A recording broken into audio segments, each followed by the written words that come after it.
అణచివేత ధోరణితో అక్కడి ప్రభుత్వం చేస్తున్న మారణకాండకు నిరసనగా జమ్మికుంట బంద్ పిలుపుగా నిర్వహించడం జరిగింది. దానికి అన్ని వర్గాల ప్రజలు సహకరించి రేపు బంద్ పిలుపులో పాల్గొని జయప్రదం చేయగలరని కోరుతున్నారు.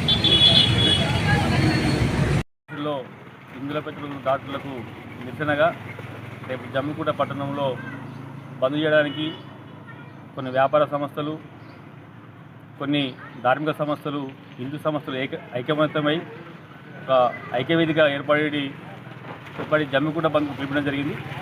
ఆ బంద్కు సంఘీభావంగా భారతీయ జనతా పార్టీకి వెళ్ళి కూడా మేము కూడా బంద్లో పాల్గొని విజయవంతం చేయడానికి కృషి చేస్తామని తెలియజేస్తున్నాం. అంటే బంగ్లాదేశ్లో హిందువులపై నిశ్చితరహితంగా దాడులు చేస్తూ హిందూ మహిళలని హిందువులను కొట్టడం, వాళ్ళని ఉంచి వాళ్ళ చిత్రం గురి చేసినటువంటి బంగ్లాదేశ్ వాళ్ళు ఎవరున్నారో వాళ్ళు దానికి నిరసనగా రేపు జమ్మికుంట బంద్కు పిలుపుడం జరిగింది. రేపు జమ్మికుంట బంద్లో అందరూ కూడా సామూహికంగా పాల్గొని శాంతియుతంగా నిర్వహించే విధంగా ప్రయత్నం చేద్దామని తెలియజేస్తున్నాం.